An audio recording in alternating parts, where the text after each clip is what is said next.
대전 새벽교회 성도님들 환영해 주셔서 감사합니다. 영광은 다 하나님께 올려드립니다. 주일날 꼭 이렇게 이단 이야기를 해야 될까 이런 고민들, 이런 생각들이 있으실 텐데, 그런데 조금만 생각해 보면 이단은 성경에 좀 다르게 표현되어 있습니다. 이단이라고 적시해 놓고 있는 그런 성경 구절도 있지만, 적그리스도라든지 거짓 선생이라든지 거짓 선지자라든지 아주 다양하게 표현되어 있는 많은 비슷한 부류들인 거죠. 성경에 이미 그런 이단들에 대해서 기록해 놓고 있고, 교회가 예수님 승천 이후에 성령의 역사로 말미암아 시작되고 난 이후에 이 교회사 가운데 이단이 한 번도 없었던 적이 없습니다. 양지에 살고 있는 우리들이 정통이라고 한다면 그 그늘에, 그 음지에 이단들이 항상 스며왔다라는 사실을 우리가 기억해 보신다면 이런 시간들이 좀 의미 있겠다라는 생각이 듭니다. 오늘 본문 베드로전서 5장에서 베드로 사도가 이야기합니다. 근신하라, 깨어라. 이것을 원어의 의미를 쫓아 좀 의역해 보자면 정신을 바짝 차리고 잠들지 말아야 된다, 영적으로 깨어 있어야 된다라는 이야기입니다. 왜냐? 우리에게 대적이 있다는 거죠. 그리스도인들에게 대적이 있는데 그 대적이 마치 우는 사자와 같이, 굶주린 사자와 같이 그냥 가만히 웅크리고 기다리고 있는 것이 아니라 찾아 헤매고 다닌다는 거예요. 삼킬 자를 찾아 헤매고 다닌다는 거죠. 그런 대적이 있기 때문에 베드로 사도는 뭐라고 이야기하느냐? 그를 대적하라고 이야기합니다. 어떻게 대적해야 되느냐? 우리의 믿음을 굳건하게 해서 그들을 대적해야 된다라고 말씀해 놓고 있습니다. 그래서 오늘은 믿음으로 대적하라라는 이런 제목으로 함께 이단에 대해서, 또 더 나아가서는 이단에 대해서 우리가 살피기에 앞서 바른 복음에 대해서 깨닫는 그런 시간이 될 수 있었으면 좋겠습니다. 미혹이라는 말이, 이거 포인트가 먹지 않네요? 먹게 좀 해주세요. 미혹이라는 말이 있는데, 이 미혹이라는 말은 어떤 전제가 있느냐 하면 매력적이다라는 전제가 있습니다. 매력적이지도 않는데 미혹될 리는 없다라는 사실이죠. 그래서 사탄의 미혹이 있다, 이단의 미혹이 있다라고 했을 때 어떤 전제가 있느냐? 나름대로 매력적이구나, 그 매력을 쫓아 우리가 그 매력에 빠질 수도 있겠구나라는 생각들을 좀 할 수 있었으면 좋겠습니다. 여러분, 사탄 마귀나 또 이단이나 거짓 선지자나 할 것 없이 이런 무리들은 한번 생각해 보시기 바랍니다. 이 미혹의 역사는 하나님께서 세상을 창조하실 때부터 있었습니다. 그렇죠? 하나님께서 세상을 창조하셨는데 뱀이 아담과 하와를 미혹합니다. 시작이 그렇습니다. 그런데 그런 미혹의 역사가 끊임없이 계속됩니다. 심지어 하나님께서 하나님의 아들 예수 그리스도를 이 땅에 보내셨습니다. 공생의 사역을 시작하기에 앞서서 광야에서 40일 동안 금식하시는데, 40일 동안 금식하신 예수님, 굶주려 계신 그 예수님을 향해서 누가 나타납니까? 마귀가 나타나서 예수님을 넘어뜨리려고 미혹합니다. 맞죠? 하나님의 아들인데, 구원자이신데 그 예수님도 미혹하기 위해서 역사하더라는 것이지요. 예수님의 제자들은 어떻습니까? 예수님의 제자들에게도 미혹합니다. 예수님께서 사단이 너희를 밀가부르듯 한다라고 말하지 않습니까? 제자들에게도 미혹합니다. 심지어 예수님께서 처음으로 내가 이제는, 마태복음 16장에 나와 있죠. 내가 이제는 십자가에 달려 죽어야 된다. 그 십자가의 순환과 고난에 대해서 처음 말씀하셨을 때 베드로가 그때 신앙 고백합니다. 뭐라고 고백하느냐? 주는 그리스도시요 살아계신 하나님의 아들입니다 라고 고백한 이후에 예수님께서 그렇게 자신의 십자가 순환을 이야기하니까 주여 절대로 그럴 수 없습니다. 결코 그렇게 죽어서는 안 됩니다 라고 막아선 거죠. 아니 생각해 보시면 스승이 곧 죽는다라고 하는데 순환당한다라고 하는데 잘 됐네요. 그렇게 하셔야죠 라고 말하는 제자가 맞습니까? 인간적으로 생각해 보면 당연히 그러지 마십시오 주님 하고 막아서는 것이 맞아 보입니다. 그런데 예수님께서는 뭐라고 이야기합니까? 사탄아 내 뒤로 물러가라. 네가 하나님의 길을 가로막는다라고 이야기합니다. 그때에도 인간적으로는 돌에 맞고 인간적인 방법으로는 옳아 보이는 것처럼 보일지라도 사탄이 인간의 이성 속에 오름 속에 역사했던 것이지요. 그리고 심지어 예수님의 12 제자 중에 하나인 가룟 유다에게는 어떻습니까? 사탄이 쏙 들어가가지고 예수님을 은 30에 팔아 넘겨버리지 않습니까? 사탄도 승리했어요. 12 중에 하나를 넘어뜨리지 않았습니까? 예수님도 미혹하고 예수님의 제자들도 미혹한 그 사탄 마귀가 또 예수님을 쓰러뜨리려고 하고 예수님의 제자들을 망가뜨리려고 했었던 그 거짓 선지자들이 하나님의 자녀인 우리들, 여러분들을 가만 놔두겠느냐라는 거죠. 사탄은 끊임없이 여러분들을 미혹하려고 합니다. 여러분들의 삶 가운데, 여러분들의 생각 속에 교회가 싫은 생각들을 집어넣고 예배가 실증나는 생각들을 집어넣고 하나님에게서 멀어지는 생각들을 다양한 방법과 경로를 통해서 집어넣을 수 있다라는 것이죠. 뿐만 아닙니다.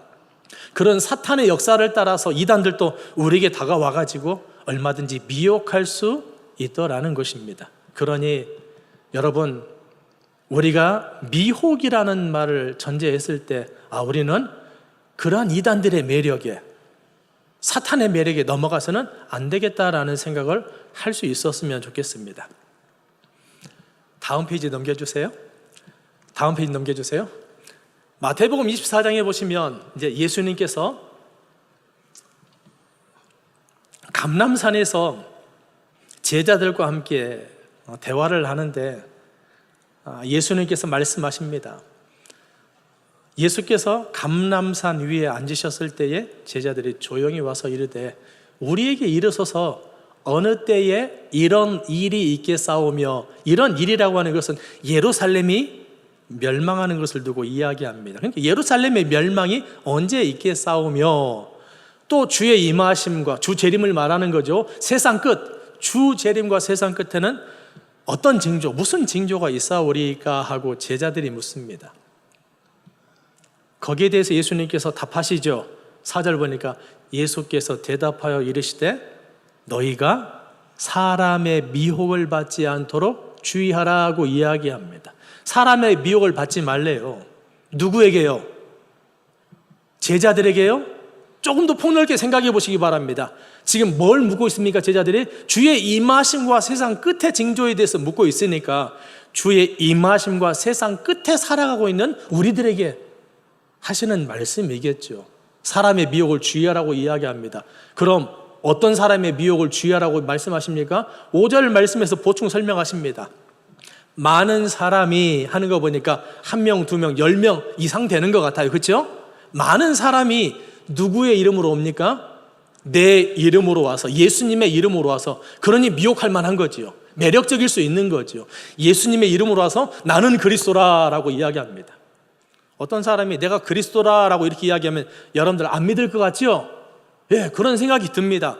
하지만 조금 이따 한번 생각을 찬찬히 한번 해보자고요. 예를 들어서 말씀을 좀 드려보도록 하겠습니다. 그러니 중요한 것은 이단들이 나는 그리스도라고 하면서 미혹합니다. 그런데 문제는 뭐냐? 5절 끝부분 보니까 많은 사람이 미혹된다는 거예요. 누가 하신 말씀이에요? 예수님께서 하신 말씀이에요. 누구에게 하신 말씀이에요? 제자들에게, 또한 주 재림 때를 살아가는 그리스도인들에게 하시는 말씀이다라는 것이죠. 그런 것처럼 오늘날 우리 기독교 인구가 800만 정도 이렇게 이야기합니다. 예수를 알고 있는 사람들이 800만 정도 된다라고 이야기하는데 그 가운데 200만 명 이단이라고 이야기합니다. 그러니까 그 수치가 만약에 정확하다면 무슨 말이에요? 신자들 4명 모이면 그 가운데 1명은 이단이라는 이야기죠. 이처럼 우리는 흔히 쉽게 이단을 접할 수가 있습니다. 지금 이곳에는, 이 예배당에는 이단이 있지는 않겠죠. 하지만 조금만 관심 가져보시면 내가 알고 지내던 교우 누구, 예전에 누가, 내 가족 중에 누가, 먼 내 친척 중에 누가, 내 친구 중에 누가, 내 직장 동료 중에 누가 이단, 신천지가 되었던 JMS가 되었던 어떤 이단이 되었든 간에 이단에 미혹되어 있는 사람들을 우리가 어렵지 않게 확인하고 발견할 수 있게 되더라는 것입니다. 그런데 중요한 것은 뭡니까? 예수님께서 이런 우리에게 경계의 말씀을 주셨을 때 사람의 미혹을 받지 말라. 그들은 내 이름, 예수님의 이름으로 와서 자기 자신을 그리스도라고 가장한다라고 말하는 거죠. 중요한 것은 뭐예요? 이단들이 왜 예수님의 이름으로 올까요? 쉽습니다. 이런 거죠. 예수 그리스도를 믿는 사람들을 미혹하기 위해서일까요? 안 믿는 사람들을 미혹하기 위해서일까요?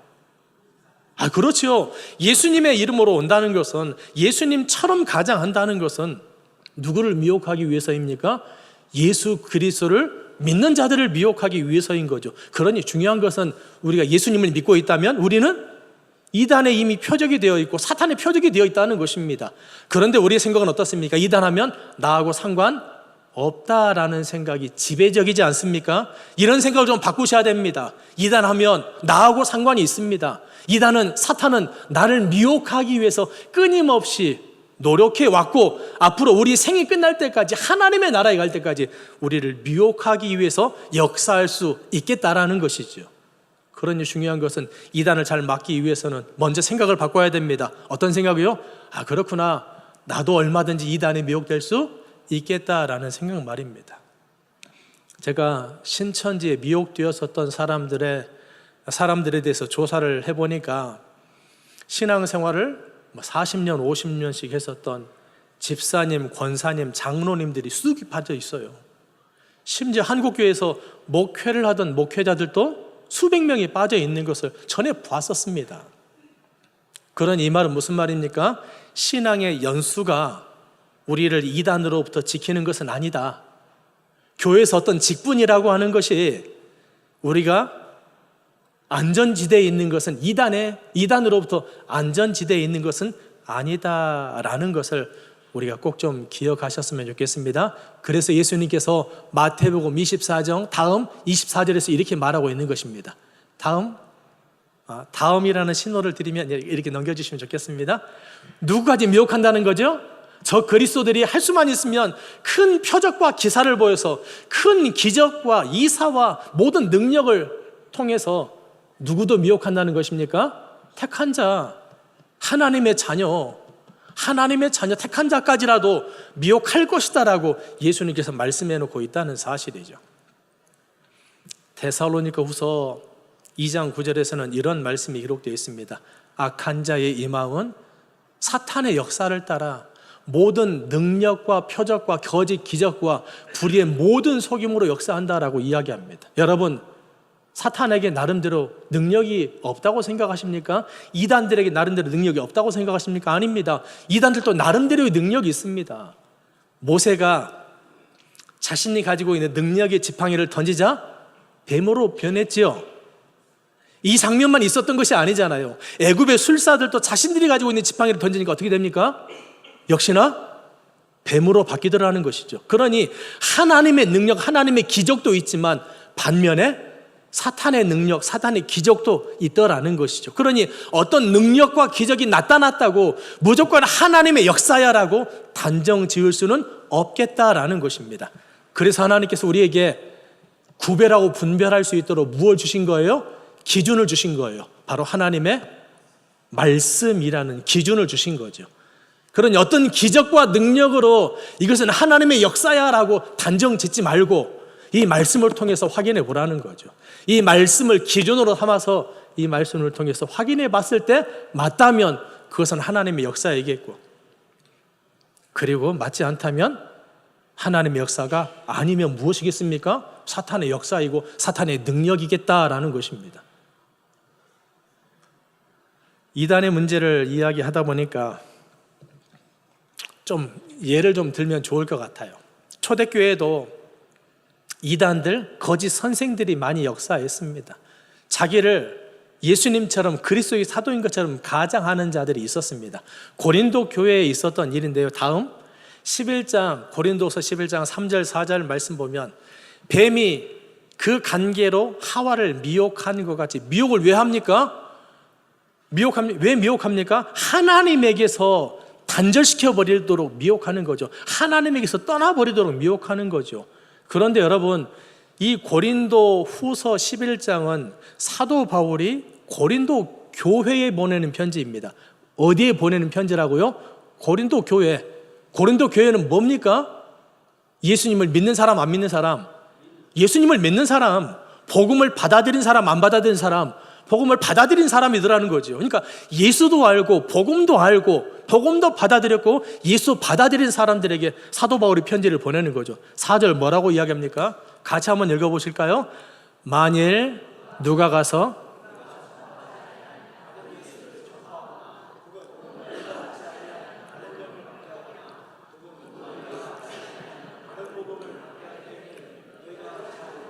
(4절) 끝부분에 보니까 뭐라고 이야기합니까? 사도 바울이 야, 너희들 왜 다른 복음, 다른 영, 다른 예수를 전하는 자들이 있는데 왜 그들의 말을 가지고, 왜 그들이 이야기하는 다른 복음, 다른 예수를 너희들이 용납해버리고 받아들였어? 라고 이야기하는 것이죠. 다음, 그들은 어떤 사람들이냐? 13절 말씀부터 보니까 그런 사람들은, 다른 복음, 다른 예수를 전하는 그런 사람들은 어떤 사람들이냐? 거짓 사도이고 속이는 자들이라고 이야기합니다. 속이는 일꾼들이래요. 자기를 그리스도의 사도로 가장하는 자들이라고 말합니다. 이단들이죠. 거짓 선생들이죠.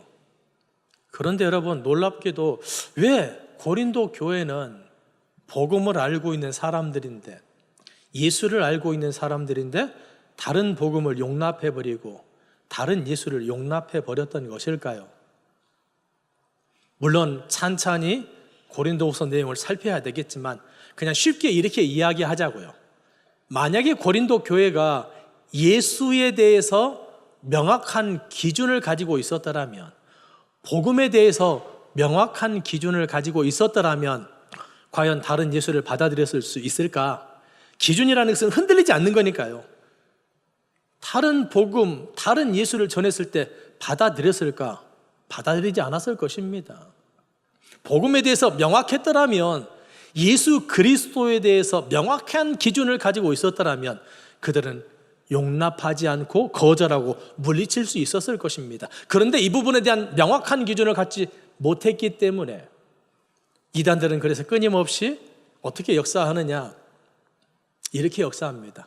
데살로니가후서 2장 4절에서는 뭐라고 이야기하느냐? 저는 대적하는 자라.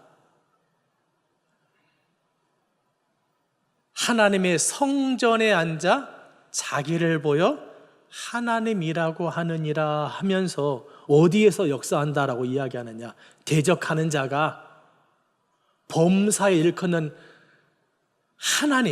하나님이 있는 그 하나님의 성전에 앉아서 자기가 마치 하나님인 것처럼, 하나님의 사자인 것처럼 역사하고 미혹한다라고 이미 성경은 이야기해 놓고 있습니다. 그런 여러분, 하나님의 성전에 앉아, 아니 하나님의 사자인 것처럼, 그리스도의 일꾼인 것처럼 역사할 때 그들이 우리에게 어떻게 미혹하겠습니까? 어떻게 미혹하겠습니까? 성경을 기준으로 가지고 있는 우리들에게 사서 3경 가지고 미혹하겠습니까? 아니면 8만 대장경 가지고 와가지고 나무아비 탑을 하면서 믿으라고 하겠습니까? 이런 거 아니잖아요. 그렇죠? 우리를 미혹할 때 무엇 가지고 미혹하겠습니까? 아까 말씀드렸던 것처럼 어떤 기적이나 이적을 통해서 미혹합니다. 이런 사람들을 신비주의형 이단이라고 이야기하고요. 또 성경을 기준으로 가지고 있는 우리들에게 오히려 성경 가지고 미혹합니다. 성경 가지고 미혹하는 이런 사람들을 가리켜 우리는 교리형 이단이라고 이야기합니다. 아니 여러분, 최소한 미국 사람을 미혹하려면 미국 말은 해야죠. 그렇죠? 한국말로 아무리 유창하게 말한다고 한들 말귀를 알아야 먹어야지 미혹될 것 아니겠습니까? 그런 것처럼 우리 그리스도인들을 미혹하기 위해서는 무엇 가지고 미혹해야 됩니까? 성경 가지고 미혹하는 거죠. 어떤 기적이나 능력 가지고 미혹하는 것이죠. 제가 실예를 한번 드려보도록 하겠습니다. 신천지가 이제 이렇게 미혹하고 또 이단들이 이렇게 미혹합니다. 자, 다음 요한복음 2장 19절 말씀을 보시면 예수님께서 이제 유대인들과 논쟁이 일어나게 되는데요. 예수님께서 이렇게 말씀하십니다. 너희가 이 성전을 헐라 내가 사흘 만에 일으키겠다라고 하죠. 우리가 잘 알고 있는 성경 구절이죠. 그런데 유대인들이 난리가 납니다. 왜 난리가 납니까? 이 성전은 46년 동안 지었는데 이것을 어떻게 3일 동안 짓겠다라고 하느냐, 다시 짓겠다라고 하느냐, 말도 안 되는 소리 하지 말라라고 예수님의 말씀을 진역에 눌러버리죠. 그런데 여러분, 예수님께서는 다음 무엇을 말씀하셨느냐? 이 건물의 성전을 말하는 것이 아니라 성전된 자기 육체를 가리켜 말씀하신 것입니다. 무슨 말이냐면 너희가 이 성전을 헐라 내가 사흘 만에 일으키겠다라는 말은 너희가 나를 죽여라? 죽이면 내가 3일 만에 다시 살아나겠다라는 말씀, 예수님의 십자가 죽음과 부활에 대해서 빗대어서 이야기해 놓고 있는 것입니다.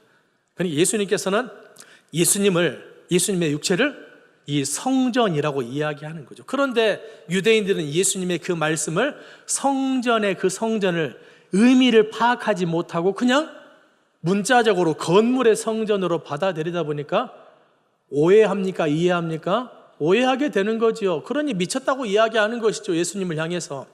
하지만 예수님께서 비유로 말씀하셨던 성전은 건물의 성전을 말하는 것이 아니라 예수님 육체를 말씀하신 거지요. 그러니 예수님께서 비유로 말씀하신 그 비유의 말씀은 그냥 문자 그대로 받아들이면 오해하게 되고 그 문자 이면에 어떤 뜻이 있는지를 깨달아야지만 예수님의 말씀을 깨닫게 되더라는 것입니다. 그런데 다음 마태복음 13장에서는 뭐라고 이야기하느냐? 예수께서 이 모든 것을 우리에게 비유로 말씀하시고, 비유로 말씀하셨네요. 그렇죠? 그 비유로 말씀하신 예수님의 말씀을 문자 그대로 받아들이면 되겠습니까? 안 되겠습니까? 안 되겠죠. 문자 이면에 어떤 뜻이 있는지를 깨달아야만 되겠죠. 비유로 말씀하시고 비유가 아니면 아무것도 말씀하지 아니하셨다라고 말합니다. 그런데요, 제자들에게는 어떻게 하셨느냐? 다음 마가복음 4장 34절 말씀 보니까 이렇게 말합니다. 비유가 아니면 말씀하지 아니하시고 다만 혼자 계실 때에 제자들에게는 그 비유를 어떻게 해주십니까? 해석해 주십니다. 그러니 유대인들은 문자 그대로 받아들임으로 말미암아 오해했지만 예수님의 제자들은 예수님께서 그 비유의 말씀을 해석해 주시니까 그 비유의 말씀을 깨닫게 되더라는 것이죠. 그런데 중요한 것은 예수님께서 하셨던 비유의 말씀을 깨닫느냐, 깨닫지 못하고 오해하느냐, 아냐 모르느냐 단순히 여기서 끝나는 것이 아니라 어떤 결과로 치닫게 되느냐 하면 다음 마가복음 4장 11절 12절에서는 이렇게 말합니다. 11절 끝부분에 보니까 모든 것을 비유로 하나니, 비유로 하죠. 이는 그들이 보기는 보아도 알지 못하며 듣기는 들어도 깨닫지 못하게 하여 돌이켜 무엇을 얻지 못하는 거예요? 죄사함을 얻지 못하는 거죠. 그러니 예수님께서 비유로 말씀하신 그 내용을 깨닫지 못하면 어떻게 되는 것입니까? 죄사함을 얻지 못하게 되는 것입니다. 그러니 예수님께서 비유로 하신 말씀을 우리는 문자 그대로 받아들이면 안 되고 그 비유가 어떤 뜻이 있는지를 깨달아야 되겠습니다. 그러니까 우리에게 구원이 있는 것입니다. 이제 이런 작용들이 나타나게 되는 거죠. 제가 시작하면서부터 이단의 교리가 이렇습니다, 신천지 교리가 이렇습니다라고 시작해도 끝나고 난 다음에 그렇습니다라고 말하면 여러분들의 반응은 아멘 하고 이렇게 나오더라는 거죠. 이거 잘못된 겁니다. 여기까지 듣고 조심하면 큰일 납니다. 이건 이단들이, 여러분 생각해 보세요. 지금까지 신앙생활 해오면서 오늘 조준희 집사님께서 기도하시면서 시작할 때 그렇게 말씀하시더라고요. 하나님께서 우리를 사랑하셔서 예수님을 보내셨고 예수님께 십자가에서 죽으셨고 그분이 다 이런 내용들을 말씀하시더라고요. 맞습니다. 여러분, 죄사함, 구원은 어떻게 얻는다고, 어떻게 얻는 것이라고 지금까지 들어오셨고 알아오셨고 믿고 계십니까? 어떻게 알고 계시죠? 십자가를 빼놓고 이야기할 수 있을까요? 아닙니다. 여러분들이 신앙생활을 시작하면서부터 1년이 되었던 10년이 되었던 20년이 되었던 40년이 되었던 간에 여러분들이 계속해서 들어왔던 죄사함과 속죄와 구원은 십자가에 달리신 예수 그리스도로 말미암는다라고 들어오셨고 배워오셨고 여러분들이 믿고 계십니다. 그런데 이단들이 나타나가지고 갑자기 다음 성경 구절 다음 4개의 구절을 연결해가지고 이야기하다 보니까 성경을 인용하고 있죠. 그리고 예수님도 부정하지 않죠. 예수님의 비유의 말씀도 부정하지 않았습니다. 그럼에도 불구하고 우리가 지금까지 신앙생활하면서 들어오지 못했던 새로운 죄사함의 교리가 등장하게 되더라는 거죠. 여러분, 지금까지 신앙생활을 하면서 예수님의 비유의 말씀을 깨달아야지만 죄사함 받을 수 있다는 얘기를 들어보신 적 있으십니까? 곰곰이 잘 생각해 보시길 바랍니다. 없습니다. 우리가 그런 적이 없다니까요. 예수님의 비유의 말씀을 깨닫는다고 죄사함을 받는다는 내용을 우리가 들어본 적이 없더라는 거죠. 그런데 성경을 연결해가지고 다음 성경을 연결해가지고 이야기하니까 과연 이것이 성경적일까요? 아닙니다. 왜냐? 이단들은 성경을 기준으로 가지고 있는 우리들에게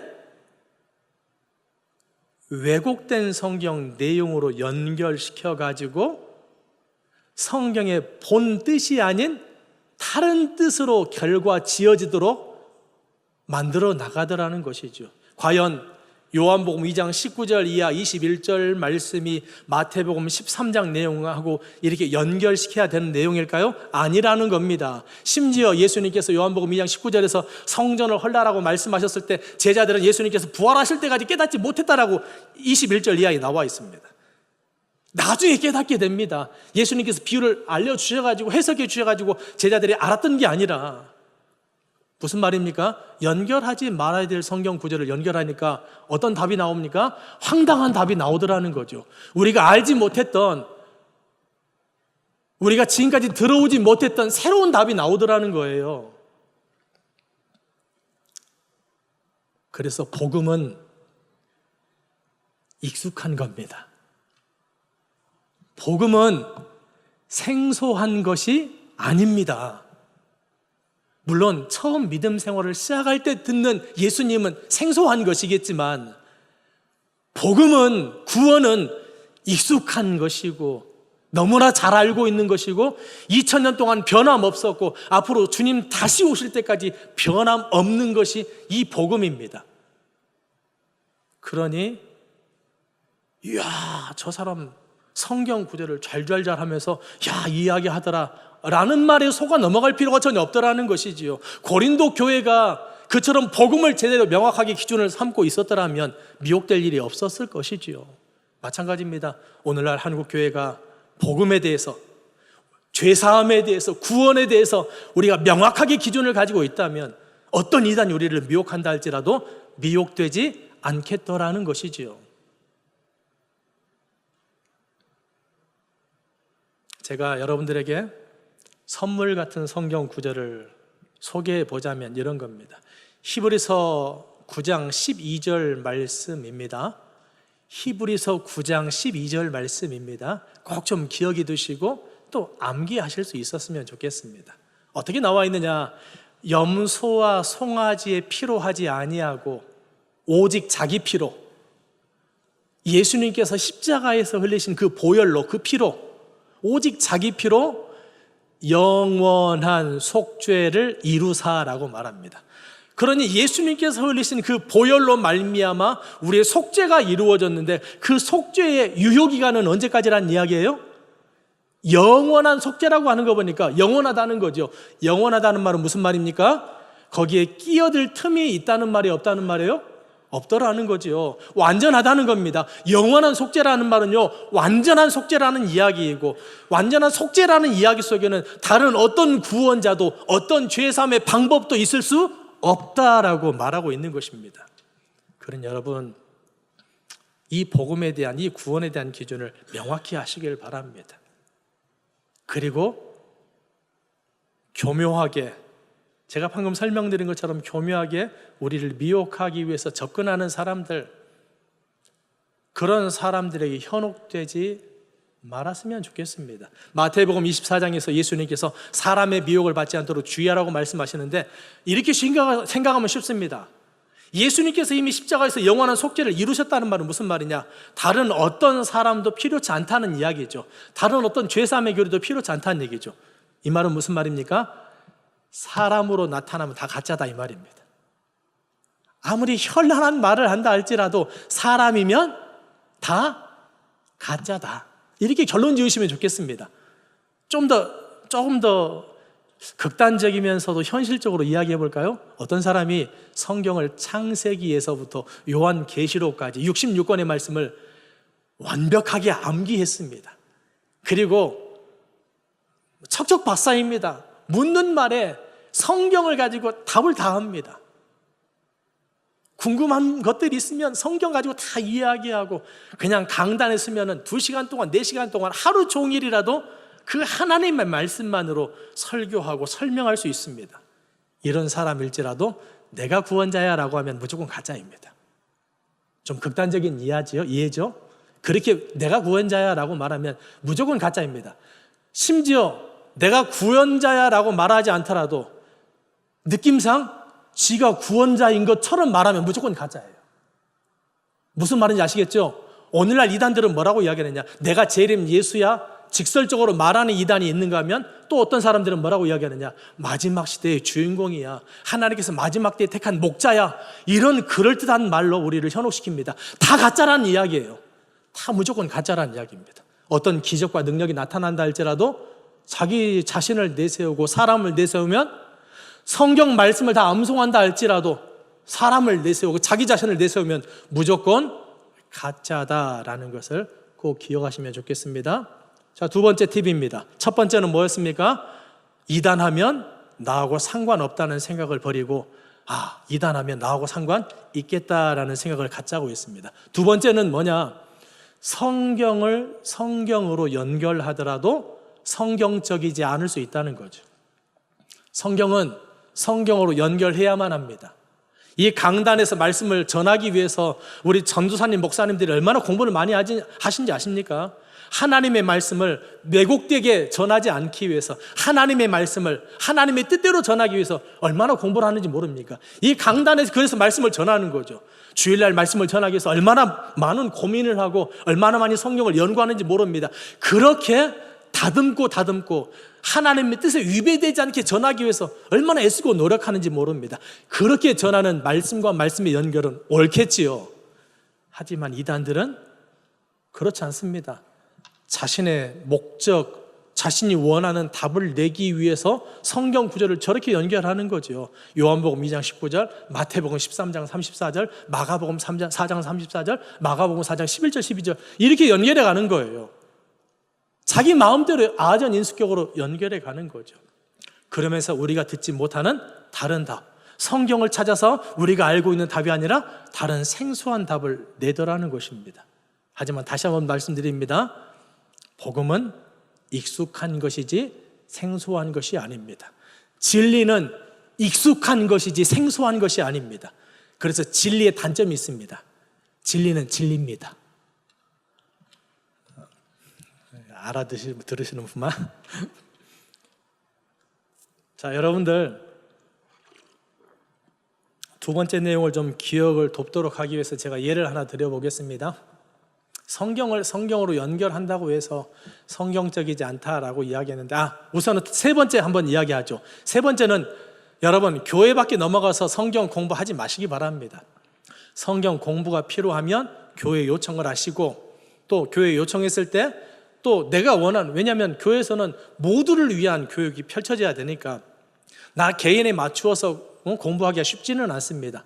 그렇다면 조금만 더 기다리시고, 또 심지어는 필요하다면 개인적으로 교역자들에게 말씀을 좀 가르칠 수 있도록 교회 안에서 여러분들이 성경 공부를 할 수 있었으면 좋겠습니다. 교회 밖을 넘어가서 성경 공부하지 않으셨으면 좋겠습니다. 자, 두 번째 팁 조금만 더 이야기해 보도록 하죠. 성경을 성경으로 연결하면 성경적이지, 성경을 성경으로 연결하더라도 성경적이지 않을 수 있다.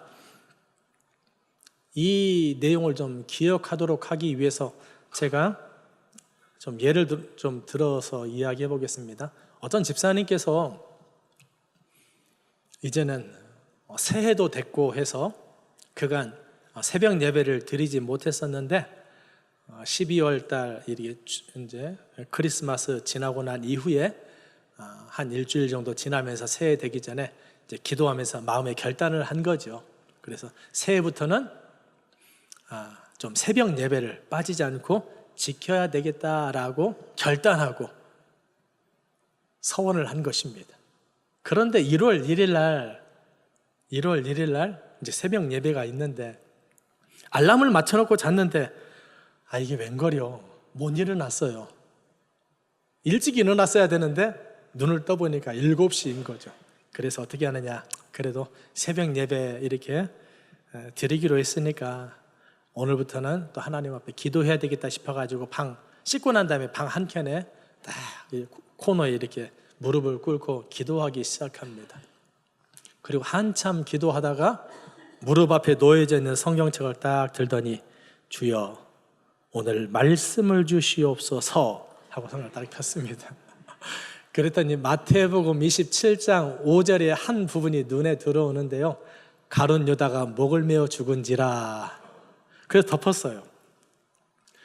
그리고 다시 조심스럽게 성경을 딱 열어보니까 누가복음 10장 37절입니다.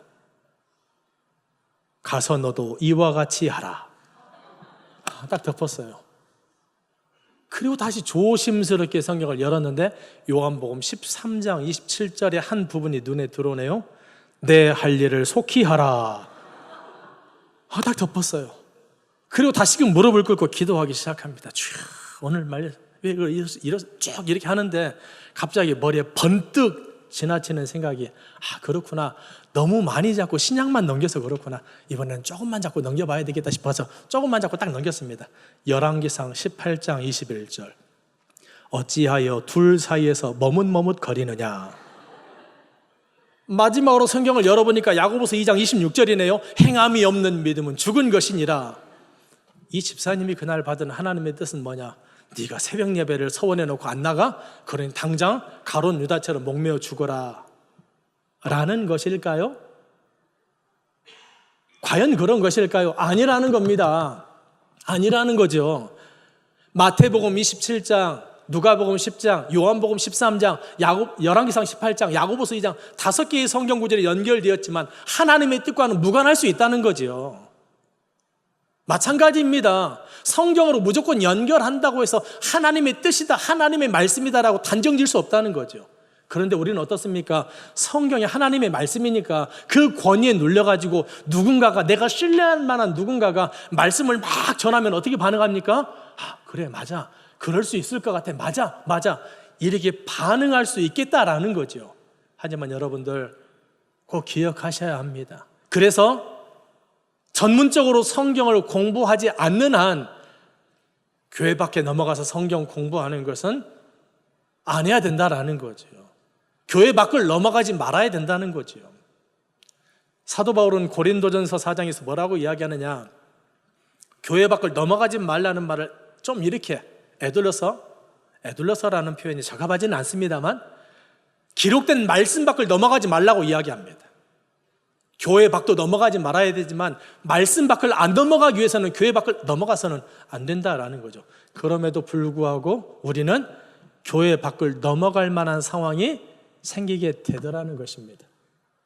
오늘 말씀을 딱 듣고 보니까 그래, 교회 밖에서 하는 성경 공부는 절대로 하지 말아야지 이렇게 마음 먹더라도 우리의 삶의 현장은 그렇지 않아요. 얼마나 이단들이 교묘한지, 우리가 살아가는 삶의 현장에서 만나는 많은 이단들은 우리가 그런 말씀을 들었음에도 불구하고 우리를 얼마든지 이단의 성경 공부를 하는 상황으로 엮어넣더라는 거죠. 만들어내더라는 거죠.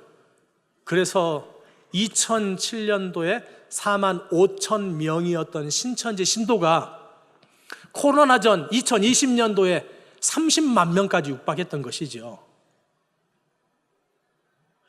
숫자가 실감이 좀 잘 안 나십니까? 4만 5천 명이 불과 10년 사이에 30만 명, 6배로 튈 수 있는 것이 가능할까? 왜 그렇습니까? 그들이 교회 밖에 넘어가서 성경 공부하지 말라는 말을 안 들어서가 아니라 들었음에도 불구하고 성경 공부할 만한 상황이 생기게 되고 또 성경 공부할 만한 상황이 생겨서 듣다 보면 미혹되어 가지고 넘어가게 되더라는 거지요. 도대체 어떻게 그럴까? 신천지 하면 어떤 생각이 드십니까? 다음. 신천지 하면 어떤 생각이 드십니까? 저는 이런 생각이 듭니다. 공격적이다.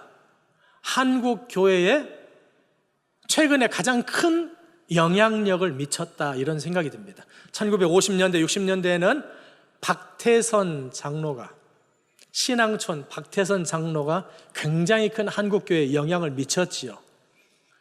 2000년대 넘어가서 신천지가 그래도 상당히 큰 한국교회에 악영향을 끼쳤다라는 생각이 듭니다.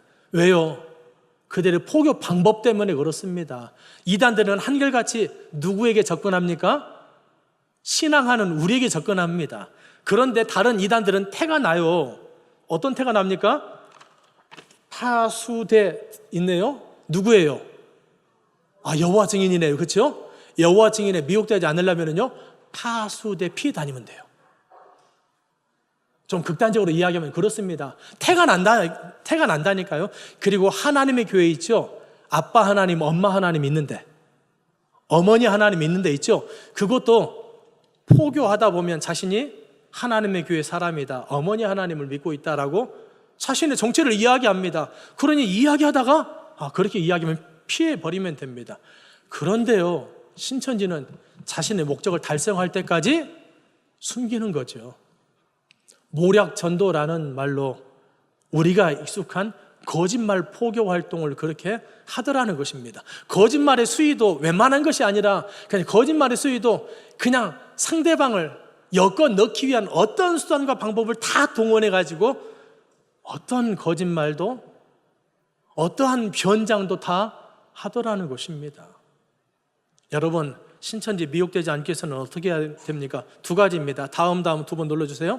두 가지입니다. 첫 번째, 그들이 어떤 내용을 가르치는지 알아야 되죠.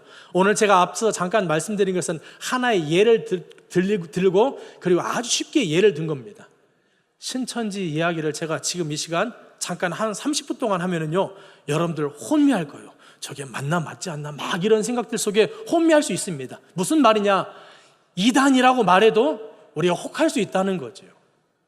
그래서 도대체 그들이 어떤 내용을 가르치는가? 자, 팁만 하나 가르쳐 드리면 네 번째 팁이 되겠네요. 성경에 비유가 있습니까? 없습니까? 비유를 말하면 무조건 이단은 아니겠죠. 그렇다면 성경에 비유가 있으니까 비유를 말한다고 해서 무조건 이단은 아닐 것입니다. 그런데 이 비유를 은유법은 뭐예요? A는 B다, 이런 게 은유법이죠. C는 말씀이다, 산은, 성경에 나와 있는 산은 교회다라고 하면서 A는 B다라고 하는 이런 비유를 한 달을 넘어, 두 달을 넘어, 세 달 동안, 그러니까 한 달, 두 달 이상을 계속 비유를 가르친다. 무조건 이단입니다. 무슨 말인지 아시겠죠? 성경을 가르치는데 성경을 다 찾아갑니다. 누가복음 8장 11절을 봐라. 이 비유는 일 아니라 씨는 하나님의 말씀이다. 베드로전서 1장 23절을 봐라. 너희를 거듭나게 하시는 썩어질 시간 썩지 않을, 이렇게 아무리 성경을 찾아서 씨는 말씀이다라는 내용을 증거한다 할지라도 A는 B다라는 식의 이런 비유를 한 달 넘어, 두 달 넘어 계속 가르치면 결국 성경의 의미를 왜곡시키기 위해서 비유라는 과정을 통해서 비유라는 속임수를 통해서 우리의 성경 보는 답을 다르게 하기 위해서 우리를 현혹시키는 쇠뇌 도구다라고 생각하시면 좋겠습니다. 그래서 신천지에서 성경 공부를 한 6달 동안 하면 어떻게 고백하게 되느냐? 이만희 그리스도, 이렇게 고백하게 됩니다. JMS에서 성경을 6개월 동안 공부하게 되면 어떻게 됩니까? 정명석 그리스도, 이렇게 됩니다. 아니, 분명히 교회 다니면서 예수 그리스도라고 고백했는데 그랬던 우리가 신천지 가서 성경 공부를 6개월 했다고 이만희 그리스도가 튀어나옵니다. 왜 그렇습니까? 이 비유라고 하는 셈의 과정을 통해서 우리의 성경 보는 법을 왜곡시켜 버린 거죠. 그러니 성경을 보면 그렇게 보입니다, 다. 그리고 교회에서 목사님이 하는 이야기는 전혀 들려오지 않습니다. 이단의 성경 공부를 한 사람들의 특징, 2주만 지나도 목사님의 설교가 짜증납니다. 듣기 싫어집니다.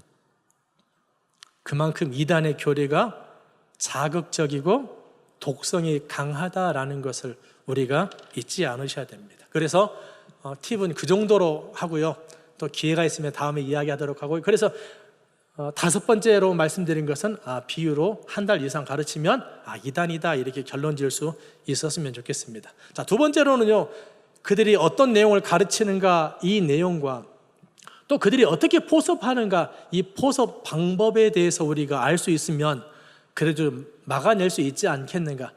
100% 다 막아낼 수 있는 것은 아닙니다. 그럼에도 불구하고 어떻게 포섭하고 어떻게 우리에게 접근하는가를 좀 알면 그래도 예방이 좀 되지 않겠는가라는 생각이 듭니다. 다음, 신천지 포섭 방법을 우리가 알아야 되는데 2가지입니다. 다음 2번 다 눌러주세요. 얼마나 이단들은 한결같이 다 비슷하지만 신천지는 특히나 그렇습니다. 정성과 열심을 다합니다. 그래서 신천지인들은 필요 이상의 친절을 베푼다, 이런 얘기 많이 들어보셨죠?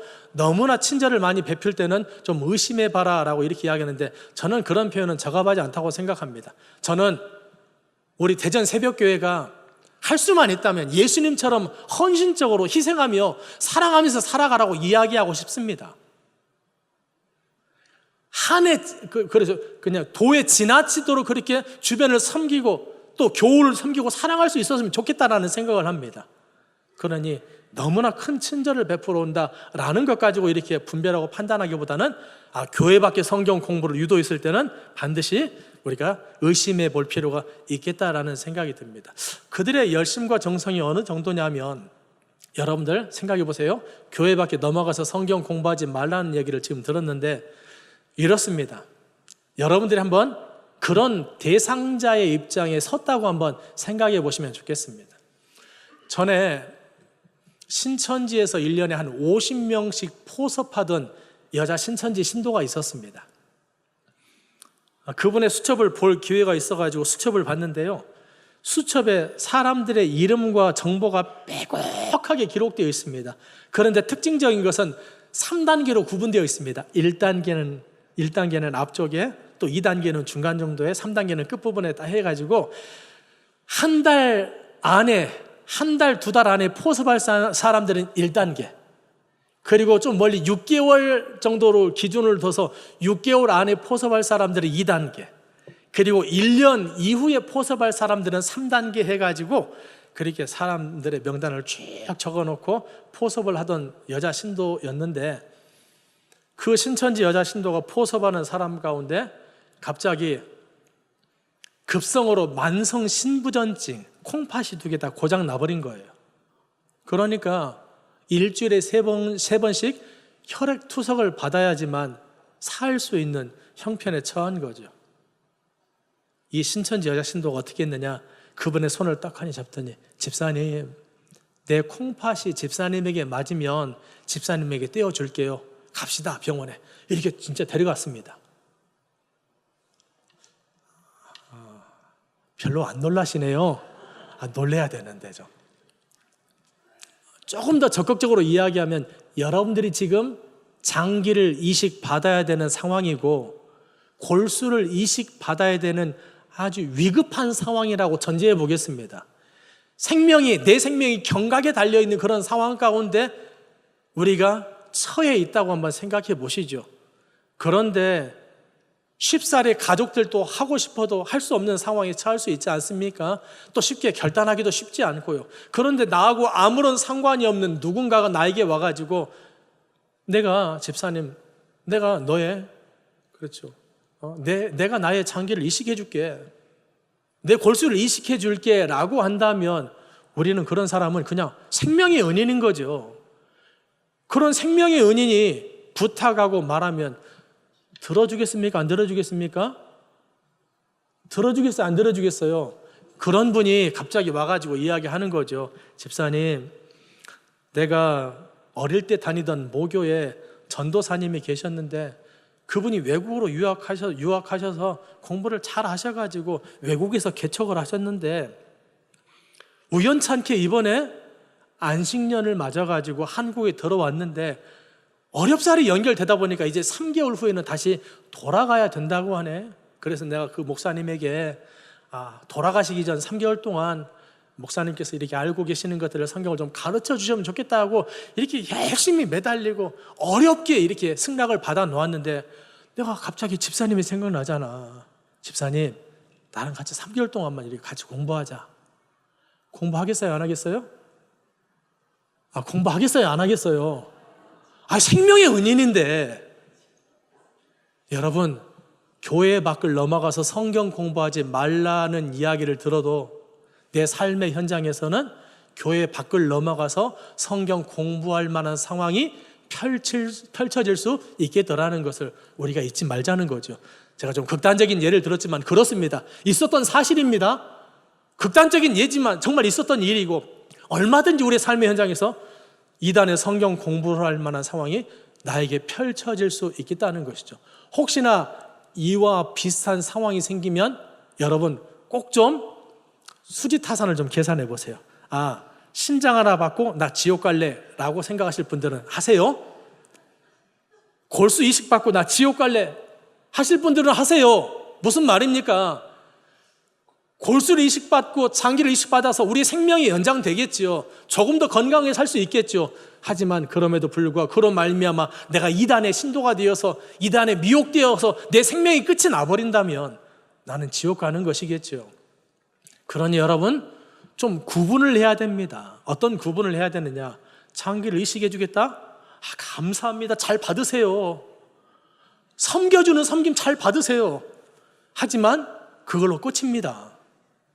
그걸로 끝입니다. 이것을 영적인 영역까지 확장시켜서 연장시켜서 생각할 필요는 없다는 거죠. 그리고 상대방이 나에게 베풀었던 은혜에 대해서 보답은 해야 되겠죠.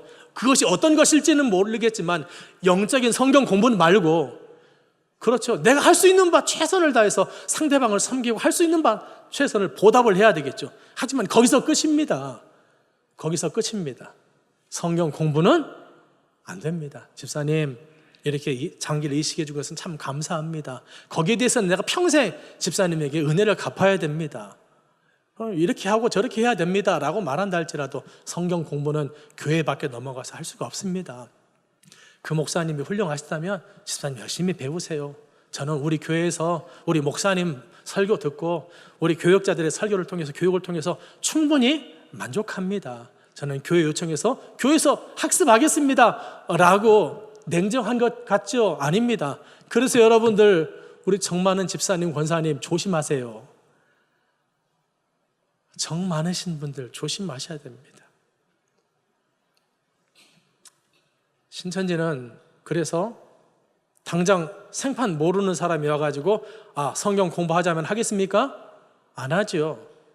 그럼 나하고 정말 친하고 내가 100% 신뢰할 만한 사람, 그 사람이 좀 극단적으로 팥으로 메주를 쓴다고 해도 믿을 정도의 신뢰를 가진 사람이 나에게 와가지고 성경 공부를 권유했을 때는 어떻습니까?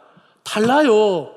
그러니까 신천지는 처음부터 성경 공부를 권유하지 않고 무엇에 주력하느냐? 친해지기 위해서 주력하는 거죠.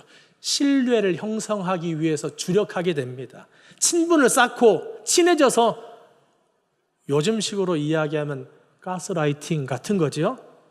가스라이팅 같은 거죠. 벗어나지 못하도록 상대방에게 철저하게 종속되도록 우리를 완전히 쇠뇌시켜 버립니다. 그런 상태에서 우리가 미혹될 수 있겠다라는 것이죠. 여러분 정신을 바짝 차려야 됩니다. 그래서 사도 베드로가 말한 것처럼 대적을 우리가 대적하기 위해서 사탄 마귀 이단들을 대적하기 위해서 우리의 믿음을 굳건하게 할 필요가 있다는 사실이죠. 우리가 무엇을 붙들고 우리의 믿음이 어디로부터 비롯됐는지를 반드시 기억하셔야만 합니다. 여러분 성경에 쓸데없는 호기심을 갖지 않으셨으면 좋겠습니다. 쓸데없는 호기심이라고 말하니까 좀 그런데요, 이 성경의 용도와 목적이 뭔지를 아시면 좋겠어요. 이 성경의 용도와 목적이 뭔지 아십니까? 디모데후서 3장 16절, 15, 16, 15절을 보면 이렇게 나옵니다. 또 네가 어려서부터 성경을 알았나니 성경은 능히 너로 하여금, 이 성경은 능히 너로 하여금 그리스도 예수 안에 있는 믿음으로 말미암아 구원에 이르는 지혜가 있게 하느니라. 성경은요, 우리의 구원에 대해서 이야기해 놓고 있는 책입니다. 우리의 구원은 어떻게 얻는 것이냐? 예수 그리스도를 믿음으로 얻는 것이라고 이야기해 놓고 있습니다. 이 구원과 관련돼서는 아주 충분한 정보를 제공하고 있다니까요. 하지만 그럼에도 불구하고 이 성경이 충분한 정보를 제공하지 않는 것들이 있습니다. 어떤 부분이에요? 하나님의 초월적인 것에 대해서 우리가 알 수 있을까요? 삼위일체라고 하는 말 역시나 성부, 성자, 성령 하나님을 이성적으로 이해할 수 있는 사람 이 세상에 한 명도 없습니다. 그냥 믿어져요.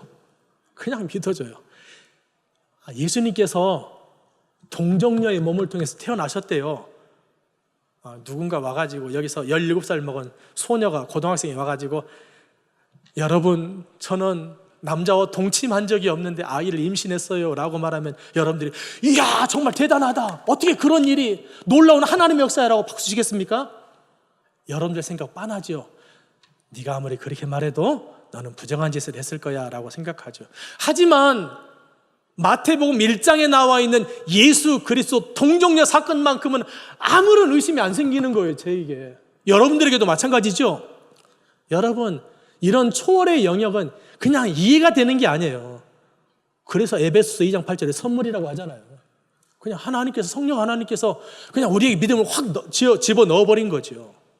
그래서 여러분들 이 믿음을 굳건하게 하실 필요가 있습니다. 이 믿음을 싸구려 호기심에 팔아 넘겨서는 안 된다는 거죠. 하나님께서 왜 괜히 사탄이만 없어서, 창세기 3장 1절에 사탄이만, 뱀만 없었어도 아담이 선악과 안 따먹는 건데, 아니 하와만 안 만들었어도 그냥 이렇게 꾀임을 안 받는 건데, 아니 선악과만 이런 쓸데없는 생각들, 그걸 알려고 성경을 주신 게 아니라니까요. 성경이 우리에게 주신 목적과 성경을 우리에게 주신 이유가 있습니다. 우리의 구원을 위해서입니다. 우리의 구원을 위해서 주셨으면 어떤 전제가 있어야 됩니까? 하나님이 세상 창조했어, 그런데 죄를 지었어, 이걸 알려야 될 거 아니에요. 그런 내용을 창세기 3장에서 적시해 놓고 있는 거예요. 그래서 우리는 죄인이라는 거죠. 그런데 구약 성경을 통해 하나님 약속해 놓으셨대요. 메시아를 약속해 놓으셨대요. 메시아를 또 보내주셨습니다. 하나님께서 인간의 몸을 입고 오셨습니다. 십자가에 죽으셨습니다. 우리의 대속 제물이 되셨어요. 그리고 다시 살아나셨네요. 그분을 믿으면 우리도 우리의 육체의 몸은 죽고 우리는 예수님처럼 다시 살아나는 새 생명을 얻게 되는 것이죠.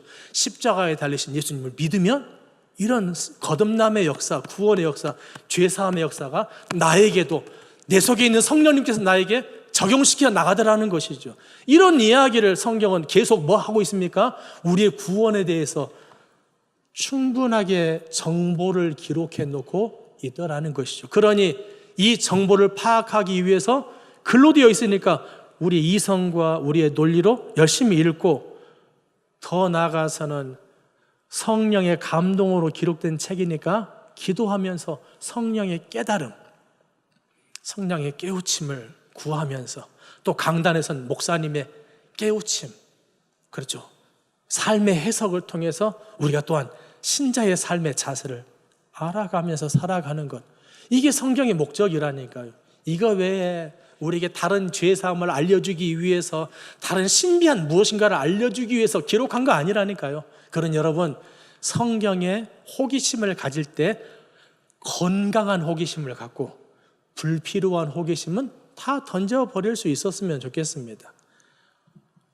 그것은 그냥 신학자들 열심히 고민하라고 하고, 우리는 그냥 성경에 기록된 구원에 이르는 지혜, 예수 그리스도를 믿음으로. 그래서 우리에게 가장 중요한 것은 무엇입니까? 이 출발선이에요. 우리는 구원받은 하나님의 자녀다. 여기서부터 뭘 시작하는 겁니까? 성화의 삶을 시작하는 거죠. 이제 하나님의 자녀답게 살아가는 것. 머리신 예수님께서 공생의 사역 3년 동안 하셨던 사역을 승천하시고 난 이후에 몸된 교회가 어떻게 실천해 나갈 수 있을 것인가, 여기에만 몰두하고 주목하고 열심을 내면 좋겠다라는 것이죠.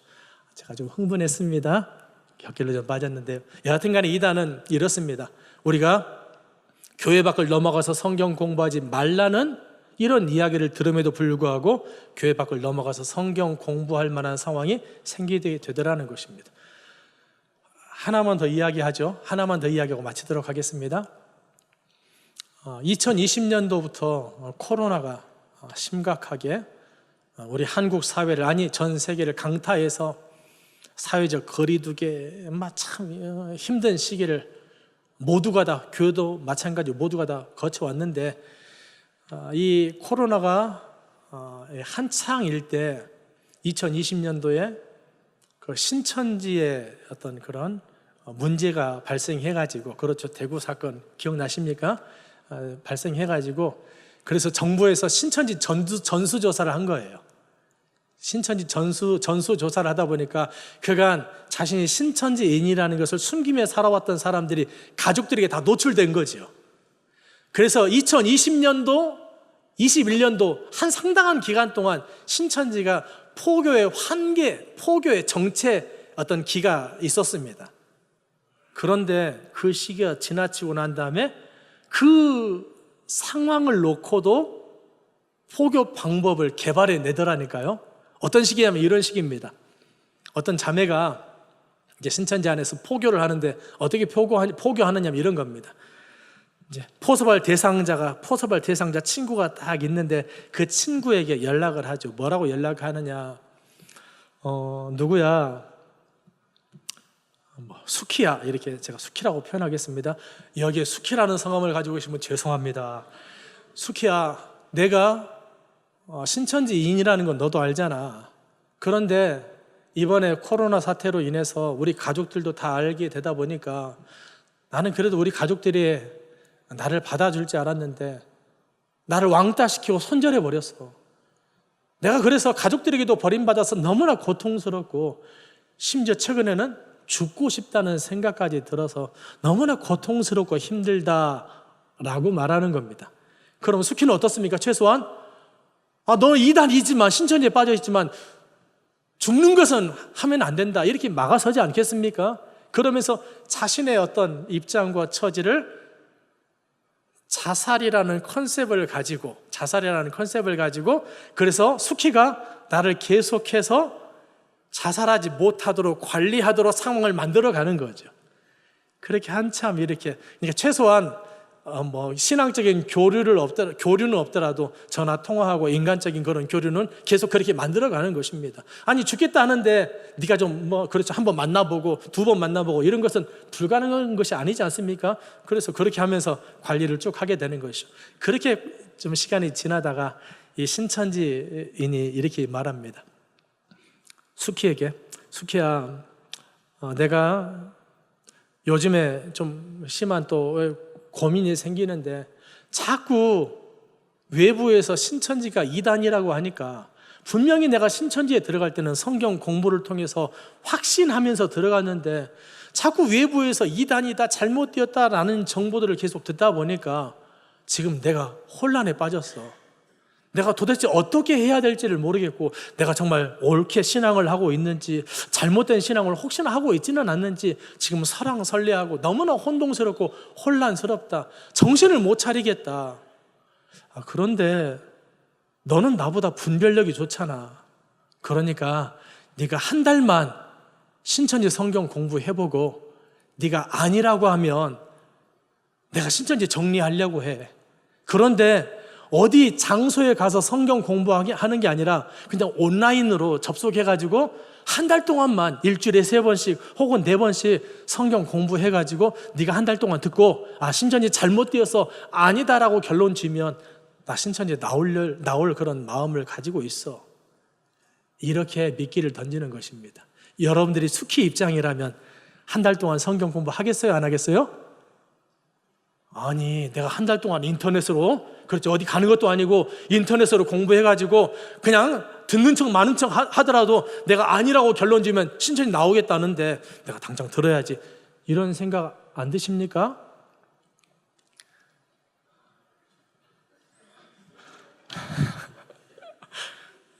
예, 맞습니다. 그런 마음입니다.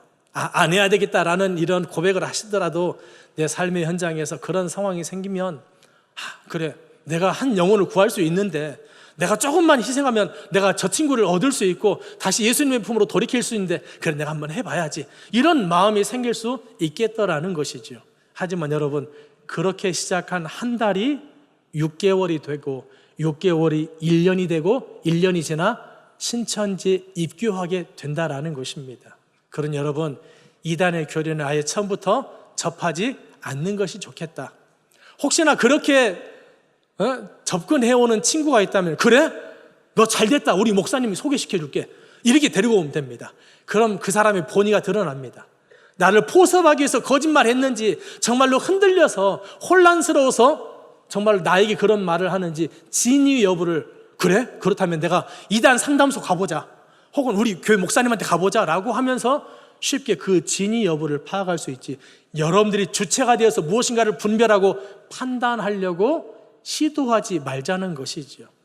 이단의 교리는요, 이렇게 말합니다. 아니, 성경 가지고 이야기하니까 그래도 성경 맞는 부분 있지 않을까요? 맞습니다. 걔네들도 성경을 66권이라고 이야기하고요, 예수 그리스도라고 이야기하고, 기도할 때 예수님의 이름으로 기도합니다. 하나님 찾고요, 성경을 막 찾아갑니다. 성경을 읽으면요, 틀린 거 이야기하지 않는다니까요.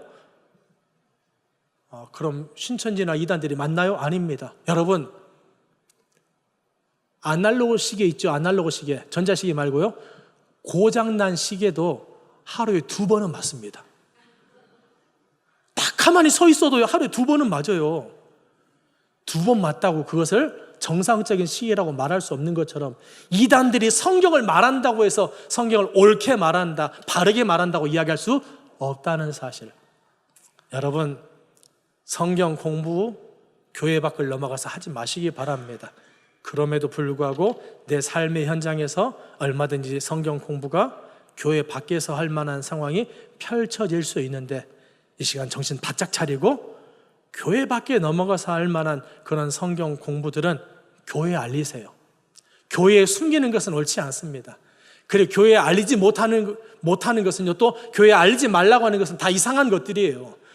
우리나라에서 가장 유명한 어떤 목사님이, 그냥 방송에 나오고 어떤 유명한 목사님이 우리 집사님에게 와가지고, 집사님, 교회 말하지 말고 내가 6달 동안 성경 공부 가르쳐 줄게, 그냥 안 하는 게 유익입니다. 정말입니다. 제가 장담하는데 우리나라에서 가장 유명한 신학교 교수라든지 목사님이라 할지라도 교회에 말하지 말고 나랑 개인적으로 성경 공부하자, 그런 성경 공부는 안 하는 게 유익입니다. 그래서 잘못될 수 있습니다. 극단적인 예의지만 여러분들이 꼭 좀 잘 숙지하시면 좋겠습니다. 예, 여러분들의 영혼은 얼마나 귀한지 모릅니다.